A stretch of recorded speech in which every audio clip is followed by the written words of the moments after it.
Good morning. Morning. It's August 29th, Wednesday, Parshas Kiseitzei, and we're in the middle of learning a combination of the Gemara, Brachas, and Hilchas Krishma. And I just want to finish off something that we were talking about yesterday, and about the unbelievable privilege of being able to learn in general, and to learn daily, whether it's the Daf Yomi or anything else. I know for myself that if I start off my day and I learn something, my whole day goes different. It's a psychological thing. It's also a spiritual thing, but I'm not at that level where I can feel it spiritually on a daily basis. But certainly, if you've gotten up, you've come to shul, you've learned, you've accomplished more than 99% of the people on the planet, probably more than 99.99%. There's no better way to start off your day. We all know that the rest of the day is filled with all kinds of stress, and we're putting out fires, and we're of course trying to earn a living, which is all very important, but the ultimate goal is to do God's work. I asked a few weeks ago, maybe it's a month already, I wanted everyone to tell me what they think their purpose in life is. Recall me asking that? Mm-hmm. Okay. So I'm still, the question is still out there. We're not going to do it today, but it's something for you to think about. What is the purpose of life? I'll tell you right away what the purpose of life is not. It's not to make a living and provide for your family. That is not why you were put on this planet. Because if that was the goal, what purpose would it serve? Okay, so you provide for your family. So now your family has what to eat, and then what? If you wouldn't have been created, you wouldn't have had family, and you wouldn't have to provide for them. So it can't be that's the purpose of life. And the purpose of life is not, can't be anything physical, can't be anything materialistic. I'll go even as far as say the purpose of life is not to raise good children, although that's extremely important and critical to get to the goal of what the purpose of life is. And if you're not going to raise good children, then nothing good can happen. So raising good children is critical, but that's not the goal. Mm-hmm. Because if that was the goal, then what would be your children's goal? They should raise their children. In other words, nobody has, what's the final goal? What is it all about? When you build a building, the goal is you're putting on brick by brick, and now you have a building. So the goal is to complete the building. What are you trying to complete in your life? What's the goal?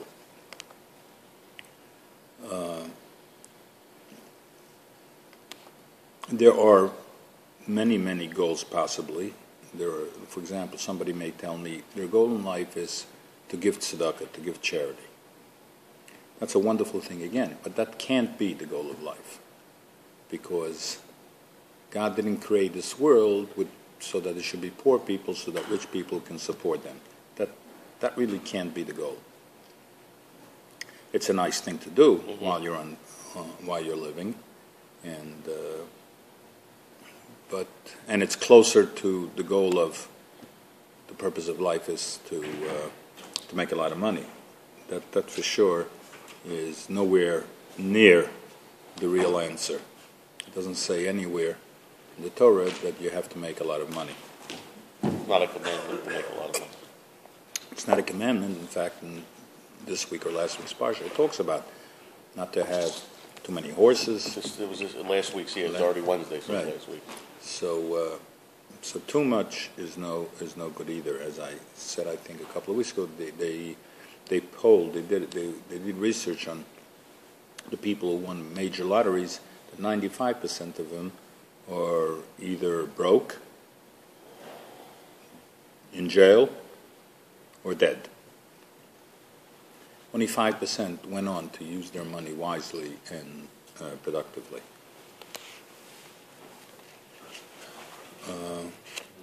Okay.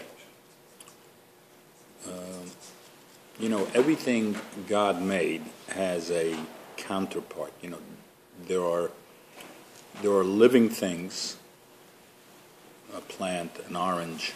These are things that grow, they're alive. And then there's one notch above, which is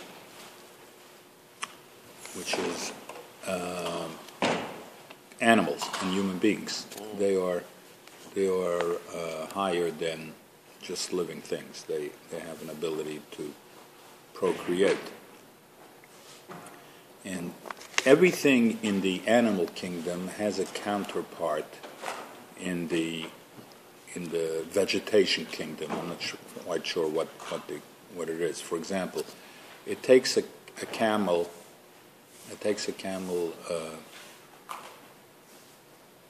7 months, 5 months. 5 months. It takes 5 months for a camel to give birth. The gestation period of a camel is 5 months. The corresponding thing to a camel, I heard, are grapes. Grapes takes 5 months till they grow. So everything has its counterpart. Everything is balanced. In general, just everything is balanced in life. Do you know anything about the 5 Now, how long do you think the gestation period of a snake is? Take a guess. I'm going to say a year. Okay. So Ari says a year. Let me ask Benny. Benny has nothing to say on this. Tad? All right. Anybody else?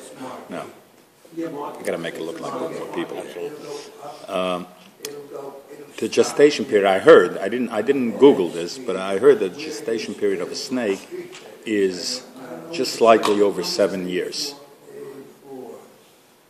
Wow. Okay. And ironically enough, there is nothing in the vegetation arena that takes seven plus years to finally sprout. So how is that? Everything has a balance. So we do know that the snake is the symbol and is actually the root of all evil. The snake is the one that convinced the woman to convince the man to violate God's instructions, and as a result of that, we don't have the privilege of sitting here all day and learning because we have to go out and make a living. That was the curse. It was a curse to go out and make a living. Initially, we were supposed to just pluck food out of the ground or from a tree. So the snake is the curse. In fact, we sometimes refer to the Yetzer Hara, the evil inclination, as the snake. The snake, the gematria of snake, is 358, and then if you add the word itself, we always can add one more to a gematria. It's called a kolon. So if we add one more to Nachash, you get Satan, Satan. So you can see plainly that there is a close relationship between the snake and the evil inclination. So the person who initiated and founded the Daf Yomi movement, somebody was named over Meir Shapiro in the 1920s. And he said that to combat the evil inclination, the snake, the counterpart of that, it doesn't have a counterpart in the vegetation field, but the Daf Yomi. It takes a little over 7 years. So that's how you battle the snake, is to learn the Daf Yomi. Interesting. Which is really very interesting, in fact.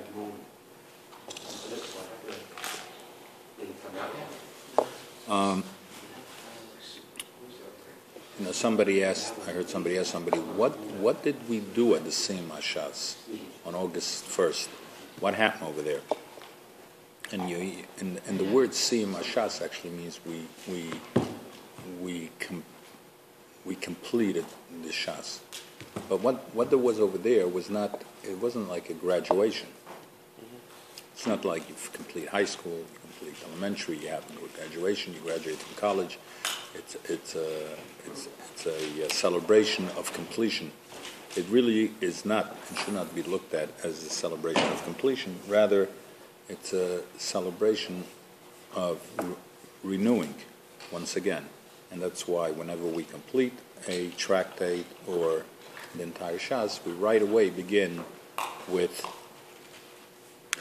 the Shas again, and we start from the beginning, which is brachas, which we're doing right now.